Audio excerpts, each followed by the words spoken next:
পবিত্র মাহে রমজান, রহমত, মাগফিরাত ও নাজাতের এই মাসে যখন মুমিন হৃদয়ে আধ্যাত্মিকতার পরশ লাগে, ঠিক তখনই ফুটবল বিশ্ব থেকে ভেসে এলো এক চমৎকার খবর।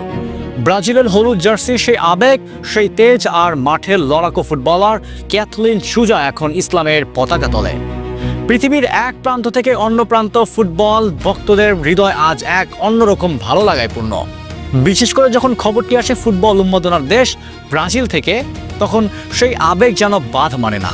মঙ্গলবার সৌদি ক্লাব আল নাসার যখন আনুষ্ঠানিকভাবে এই ঘোষণা দিল, তখন যেন থমকে গিয়েছিল পুরো নেট দুনিয়া। ব্রাজিলিয়ান এই ডিফেন্ডার আর শুধু একজন ফুটবলার নন, তিনি এখন একজন নতুন মুমিন। মক্কার মসজিদুল হারামে দাঁড়িয়ে যখন তিনি ওমরা পালন করছিলেন, তখন তার চোখে ছিল অঝোর ধারা। সাদা হিরামের পবিত্রতায় মোড়ানো ক্যাথলিন যখন কাবার সামনে দাঁড়ালেন, তখন তার মনের সব তৃষ্ণা যেন মিটে গেল। ক্যাথলিন নিজেই আবেগাপ্লুত কণ্ঠে বলছিলেন, আমি শুধু সঠিক পথ খুঁজেছিলাম এবং নিজের একটি ভালো রূপ দেখতে চেয়েছিলাম।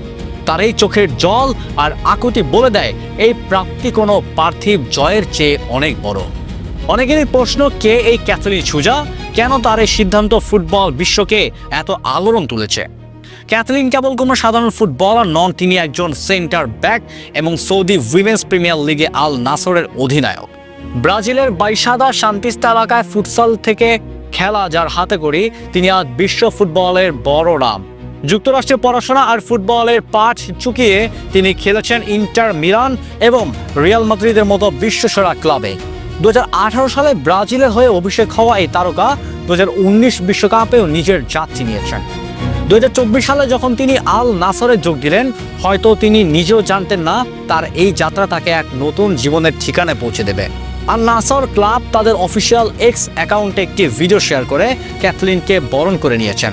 তারা লিখেছেন, আমাদের খেলোয়াড় ক্যাথলিন সুজার জীবনের একটি বিশেষ মুহূর্ত আমরা সবার সঙ্গে ভাগ করে নিচ্ছি। আল্লাহ তার জন্য দৃঢ়তা দান করুন এবং তার হৃদয়ের শান্তি ও প্রশান্তিতে ভরে দিন। কেবল ক্লাব নয়, তার সতীর্থরাও তাকে উষ্ণ ভরার ভালোবাসায় সিক্ত করেছেন।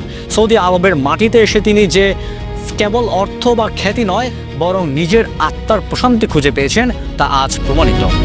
ব্রাজিলের মাঠ থেকে মক্কার পবিত্র চত্বর, ক্যাথলিন সুজার এই যাত্রা আমাদের মনে করিয়ে দেয়, হিদায়েত বা সঠিক পথ কেবল আল্লাহর পক্ষ থেকে আসে। পবিত্র রমজানের এই শুভ লগ্নে ক্যাথলিনের এই সিদ্ধান্ত কোটি মানুষের মন ইসলামের প্রতি ভালোবাসা আরও বাড়িয়ে দিল। আল্লাহর কাছে আমাদের দোয়া, ক্যাথলিন যেন তার নতুন এই জীবনে অটল থাকতে পারেন এবং তার এই পথ চলা যেন অনেকের জন্য অনুপ্রেরণা হয়। ক্যাথলিন সুজার এই সাহসিক সিদ্ধান্ত নিয়ে আপনার অনুভূতি কি? অবশ্যই আমাদের কমেন্ট বক্সে জানাবেন। ধন্যবাদ।